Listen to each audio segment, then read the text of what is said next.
the music scene today would be like without the music of Brian Wilson and the Beach Boys.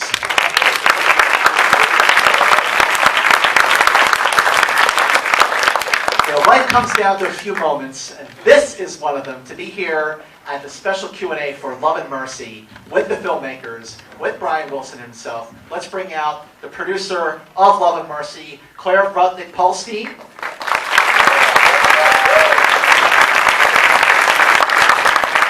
Producer and director, Bill Pohlad.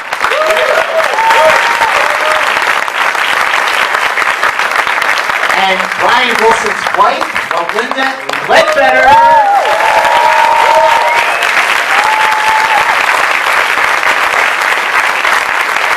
And let's give it up again for Brian Wilson himself.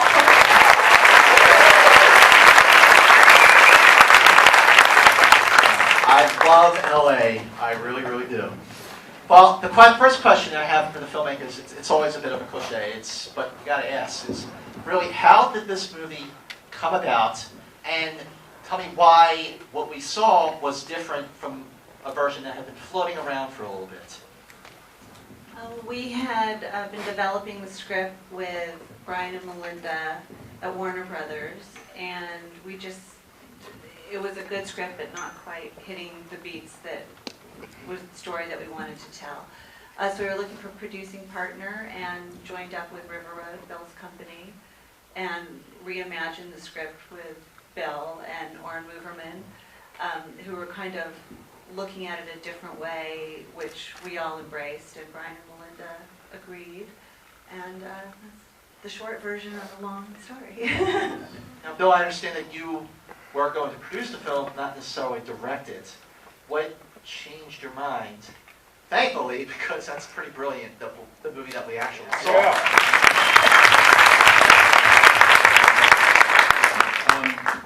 Well, it really was the process that Claire was describing. We kind of hooked up with Oren, and the two of us started working on it. And really, I was working on it as a producer at that point, but kind of had an idea of how it might go, and we were kind of in sync on that. And as it started developing, I think Oren actually, we were actually talking that Oren at one point might direct it, but he turned to me at one point and said, "I think you should direct this. You've got the vision for it." So I said, twist my arm. Well, the movie opened on Friday to rave reviews, but really, I mean, there's only one critic that matters. Brian. Hello. What did you think of Love and Mercy? Well, it's a long story. It started out 19 years ago. We started to develop a script, of all things, and we had a guy write a script about my life, and we didn't like it, turned it down, tried another guy, and this went on for like almost 18, 19 years. And finally, we got the script that we liked, and we turned it all over to Bill, and Bill came in and produced and directed the Love and Mercy movie. How many times have you seen the movie? I've seen it 4 times, and each time got better. Wow. Now, in terms of the collaboration, because obviously you were both very, very, very hands-on with the development of the story, was there anything that was off limits in terms of what you would talk about, what you wouldn't talk about, what you didn't want to see in the film, or were you just like, go for it? I think when we decided that we were going to go forward with it, we decided it had to be truthful. For so long, so many fallacies have been told about Brian, and it was time to set the record straight. So we just went for it. It's like I tell my kids, you got to tell the truth. So that's what we did. To both Brian and Melinda's credit, they were incredible partners on this. I mean, to allow your story to be put up on the screen, and it's your real life watching, suddenly you're watching up on the screen, you played by some actors, and it takes a lot of trust. And they were so great about it, because we did kind of move from kind of a biopic kind of thing to a much more intimate, much more revealing story, and they were going to be more vulnerable, certainly in the way the story was depicted. But they were great throughout, and saw certainly the script and then rough cuts of the film along the way, but they were never like all over us about, oh, don't do that, or I'm funnier than that, or I'm smarter than that, or something like that. They were just great about, like Brian would come in with the most insightful notes, but they were all very directed to, they weren't like ego things, they were more like, like how the process works or something like that, just kind of keeping us on track versus like, make me look better or something like that. But you described the film in interviews, even back in September when the movie premiered at the Toronto Film Festival as a quote-unquote gradual unfolding of Brian's life. Why was that the approach you went for versus the traditional biopic like Ray or something like that? Well, again, it was an effort to get more intimate with it, and certainly a lot has been written and told and imagined about Brian's life over the years. But when we went to decide which way into the story, we know, I kind of knew we wanted to tell the Pet Sounds era, but Melinda's story about how they met, about how the two of them met, to me, she talked about the way they met each other and not knowing that it was Brian right away and just being attracted to this person, and then you find out it's Brian Wilson, and then you find out all this other stuff that's going on in his life. Just seemed like a great way in for the audience to kind of get up to speed on what had been going on with him all these years. And I think the reason it took so long, 19 years, is because the other people that we had dealt with were trying to tell the complete story.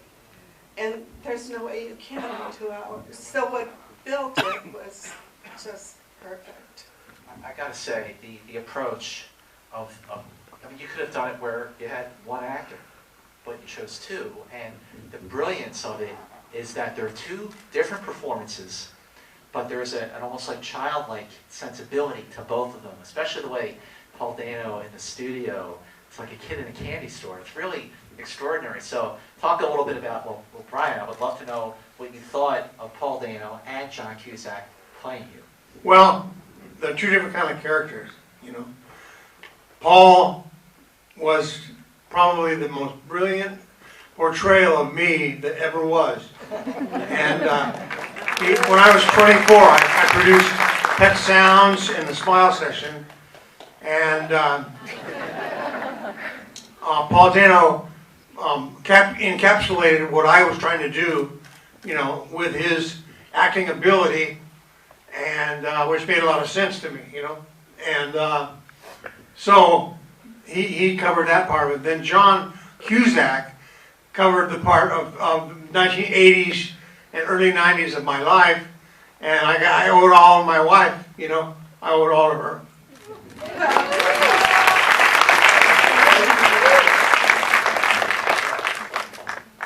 Of course, I didn't know Brian in the 60s, so I can only speak basically to what Cusack did. And he just nailed Brian. He just really got it right. And then from the people that did know him in the 60s, they say Paul nailed it. So, how lucky can we be? We've got two great actors. And then Paul Giamatti's great, Elizabeth is great. Well, let's talk about Elizabeth Banks playing you.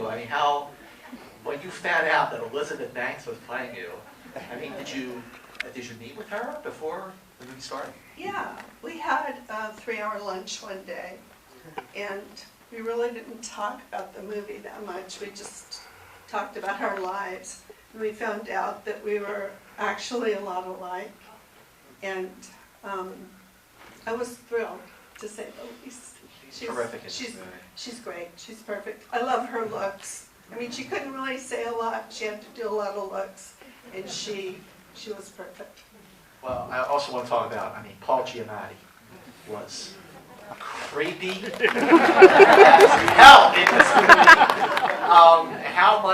Brian, how much did Paul Giamatti nail Landy? Well, he was so perfect for the role that in my mind, I said, that's the real Dr. Landy.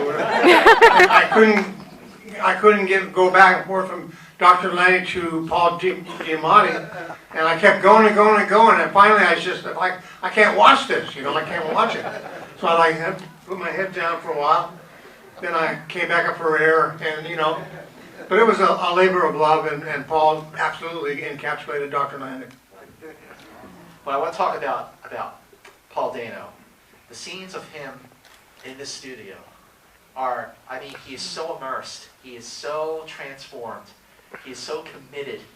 How on earth did he grab that performance? I mean, what was his, what kind of research did he do? I mean, I'm assuming there wasn't a whole lot of documentary footage of Brian in the studio for him to really nail that. There was a little bit, but mostly I think what led him, I mean, Paul will say that the way he got in was really through Brian's music. You know, he had to learn the music and just kind of practicing singing and playing and all that was one way for him to connect with Brian's character. But he also immersed himself in, there was a box set that came out a while ago called the Pet Sound Sessions that gave you kind of a look at, you know, you could hear Brian working in the studio with the Wrecking Crew. And so it gave you a little bit of the rhythm and the way Brian, the approach that Brian would use in the studio. He really immersed himself in that. And then, you know, again, we hired real musicians, not actors, to play the Wrecking Crew. And we basically just brought them in, didn't rehearse them, just dressed them up in period clothes and treated it like a normal session that they would come into on a normal basis. Paul came in, handed out music, and basically channeled Brian, you know, in directing them, you know, with the Pet Sound Sessions kind of bit going in his head. He kind of knew what to do, and we just shot it like a documentary. Feels like a documentary. But the decision for Paul Dano and for John Cusack to not really meet beforehand, compare notes, to discuss the approaches that they were going to do, was that like a conscious decision for them not to meet, or did it just sort of happen by chance?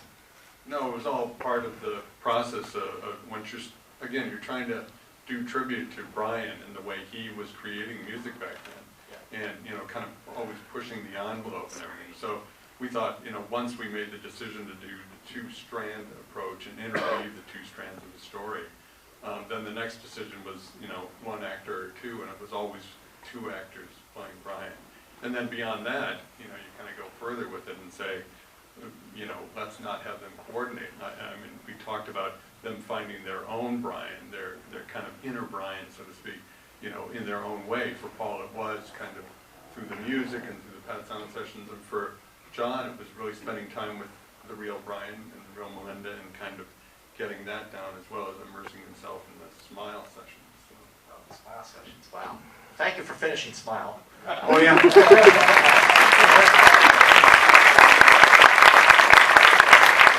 But, you know, when I first got into the Beach Boys was when the CDs first came out in 1990. They had 2 albums on a CD, so I just was like, it was an explosion. And hearing, before I even got to Pet Sounds, hearing songs like Let 'Em Run Wild, and The Little Girl I Once Knew, and Don't Hurt My Little Sister. Sorry, I'm just geeking out here. But my question is that, I love the way the film captured that feeling in the 60s, but between the big bands of the Beach Boys and the Beatles, the way they influenced each other.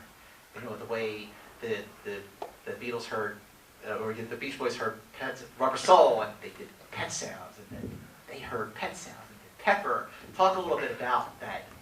About that era? Yeah, that era, yeah. Well, that was, I think, 1965, late 65. I was listening to Rubber Soul by the Beatles, and I was so blown away that I had to go to my piano and try to write an album just as good as Rubber Soul. Well, so it turns out I wrote God Only Knows in 45 minutes. 45 minutes, and I called Paul, and I said, Paul, Rubber Soul is the greatest album I've ever heard. And he goes, thank you, Brian. Thank you, with that British accent, you know. And so I kept going and going. I called my collaborator over, and it took us about 3 weeks to a month to get all the songs written and ready for production, and like that, yeah. Wow. I guess the question everybody wants to know is, did might love see this movie. No, he has not seen the movie. Well, we don't know, he may have seen the movie. We're not sure. Mike? I've got one more question. I will turn it over to the audience. So if you have questions, please get ready to raise your hand.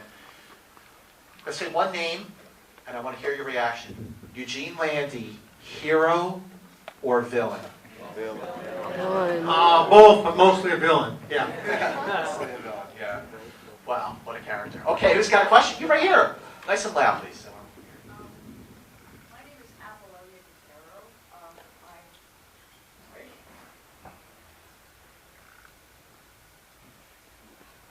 I co-starred with Prince in Purple Rain. I gave him this, and this influenced him to do Around the World. I'm from Southern California, not Minnesota. 30 years ago, we made a movie that won an Oscar, and it changed my life. It's an honor to meet you. I'm here because of Brandon Davis. A week ago, he got in a head-on collision. He has a concussion, and he feels that you saved his life. Brian, I'm Brandon, 15 years old. I'm your biggest fan of the Evidence of the little boy. I grew up on the beach, and when I was 5 years old, I bought this album. All right. And now we're dying to meet you. Oh, great. Well, it was nice to meet you. Brandon, that's quite a shirt you have on. Very cool shirt, It's dude. perfect. That's a Very cool Hamilton. shirt. That's the shirt. Oh, my God. Sure. Okay, who's got a question while we're doing this? Question, yes, please. Brian, I just want to know, what's your favorite sound in the whole world? My favorite sound? Yeah. My wife's voice is one of them. Yes! Right answer! Thank you for asking that question. You got it? Okay, who's got a question? You, on the side. Question, right? Yes. Okay. Hey Brian, I'm Dave Brano. I'm a fourth generation Californian, and it's just finally nice to, geez, I've seen you at the Hollywood Bowl, to the Canyon Club and Agora. Two questions. Number one, these days, what do you prefer in terms of, venue size? Do you like, the Hollywood Bowl size or the, the intimacy of? Well, I like creating music. I created some of the music for the people that I like the most, And I couldn't understand your question, but I'll just have to say that I'm glad you saw me at the Hollywood Bowl. And then we went in. I produced Pet Sounds. It took about 2 months to do, but I produced it. There it is right there. He wants to know if you like a larger venue or a smaller, more intimate venue. I like the intimate, smaller venues, yeah. And number two, I think everyone should be aware of this. Brian has an amazing new album out now called No Peer Pressure. No peer pressure, yes!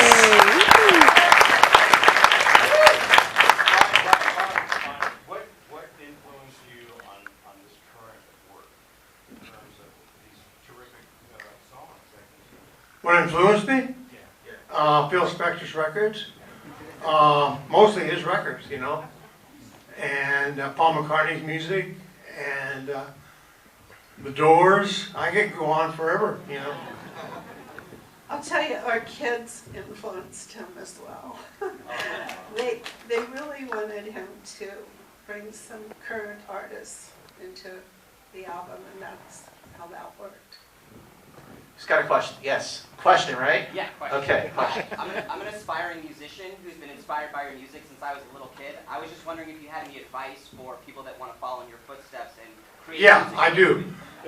What I did was I made a mistake and took drugs, heavy psychedelic drugs, and it goofed my brain to the point where I even today, after 50 years, I still have auditory hallucinations. But my advice would be, if you're going to write a song, write it without taking drugs and write it on the net. got a question? Let's bring it back to the movie. That's what we're here for. If you've got a question about the movie, yes, you. Go ahead. Hi, Brian. My name's Mark Bridger. I want to ask, what did you think of your brother's portrayal? Actors that played your brother. Yeah, what did you think of the actors who played your brothers in the movie? Oh, they were good. They were casted well. They were letter perfect in their delivery. They delivered their vocal, their lines beautifully, and I was blown away. Actually, I have a question about that. Did you have like the band together for a little bit before you started filming the movie so that it could feel like a band when you were rolling the cameras? Yeah, we did. We had Darian Sanaja, who works with Brian, come in his studio. They were all there practicing and rehearsing for, was it a week, 2 weeks, for a while before. Yeah, you did a little work with them individually and Paul and everything, and then they got together kind of band camp. Well, how much of the singing and the playing of the piano was Paul Dano? Really all of it. I mean, you know, certainly we knew, for example, that we weren't going to find 5 actors that could sing like the Beach Boys. So, but when we cast Paul, again, Darian, who works with Brian and Melinda, went to New York to see if he could sing, to be honest. And 45 minutes later, we got this little video on phones about Paul singing God Only Knows the first time through, and all these exclamation points about how amazing it was, without any rehearsal or training. We were relieved. No, Darian was relieved, and Brian was relieved. But we also had access to the original recording, so then we would take Paul's, like certainly when Paul's singing Surf's Up and God Only Knows, it's all Paul and him playing the piano. When on some of the other things in the studio, we would start with Paul's voice and then blend it with the original recordings and Brian's and the rest of the Beach Boys. But Brian, when you saw the movie, you saw Paul doing Surf's Up, and I mean, I just assumed that it was overdubbed. Did he have to practice it for a while before he did it? I don't know, you know. Well, you know, he worked with Darian and all that beforehand, but, you know, I think we both remember clearly, literally not even the second day of the shoot, we were doing pre-shoots. And the second day of the pre-shoots, Paul came in and we had that whole setup for Surf's Up. And had, you know, the whole crew standing around. Paul's never done this before. And for whatever 3 hours he sings Surf's Up. And you know, when we got the dailies back the next day, all the department's heads and the key people, we all sat around. And for 45 minutes, just nobody said anything. It was just like this magical experience of watching this guy sing this song. It was really cool. You have a movie question? Yes. Yes, movie question. Thank you all for your work. Brian, what would you like to have seen on film that there just wasn't time to put into this movie? Great question. That's a good question. I don't know how to answer it actually, but ask me again, please. He's got a question. I mean, well, Yeah. I can go ahead. If you want to take another shot at Brian, I mean, I can tell you a couple things that we shot that we wanted to get in. Yes, If that please. helps. Because, I mean, obviously Brian was hugely influenced by Phil Spector, and we actually had scenes of Paul kind of getting into Phil's music and actually meeting Phil on the street and all that, which all sounds like great stuff, and I know all the Beach Boy aficionados and Brian aficionados would think, why isn't Phil Spector in this more? And he really was, but you know, you're trying to create more of an intimate portrait of Brian, and at some point something's got to go, and that had to go. Unfortunately, it doesn't, certainly, you know, it's not against Phil or his influence, it's just trying to find the perfect kind of combination of things. Would you have wanted to see Phil? What? Would you have wanted to see Spector in the movie? Or In the not? movie? Yeah. No, I don't think he would belong in the movie. I think he has too many records to produce to be a movie of mine. Take the whole movie, right? Thank you. Hi, Brian. The movie touched a little bit on the 4 freshmen in the beginning, how much of an influence they were on you. I'm wondering, have you ever met Bob Flanagan of the 4 freshmen? How big an influence was he on your singing? Well, when I was 17, I played the 4 Freshmen album, and I don't know how I did it, but I actually learned how to play their songs on my piano. I wasn't singing that time, you know.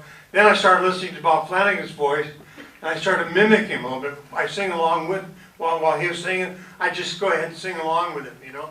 And so from there, I just went and wrote Surfer Girl, and that's where it came from. Have you met Bob? Oh yeah, I've met him a couple of times. Was he a Beach Boys fan? I don't know. I don't know.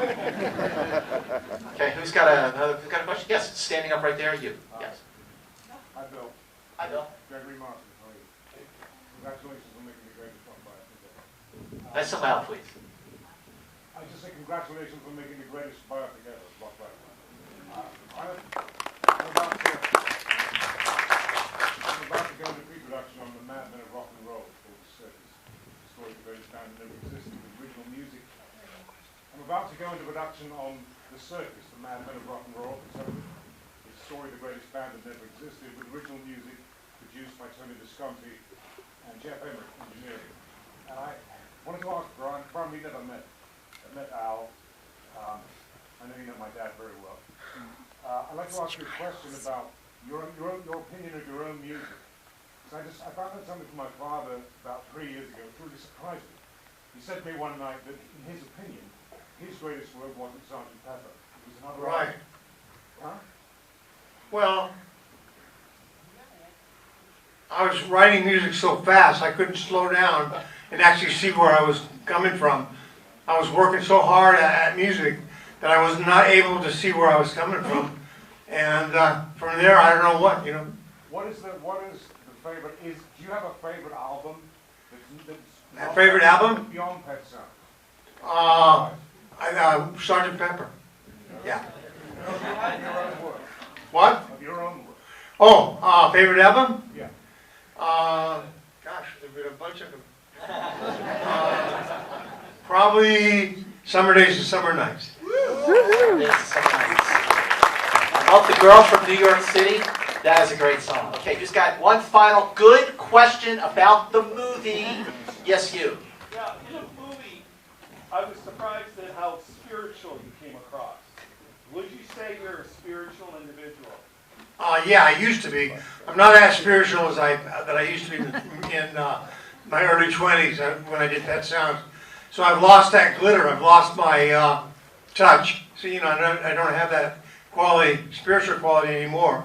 But I miss it, and I'm going to get it back as soon as I can. Ladies and gentlemen, wouldn't it be nice? Wouldn't it be nice if you went on social media, you went on Twitter, you went on Facebook, you went on Instagram, maybe even MySpace, and you got the word out about Love and Mercy, hashtag Love and Mercy, and tell everyone to see this extraordinary, wonderful film. Thank you so much for being here. Thank you so much. Let's hear for Brian Wilson, everybody.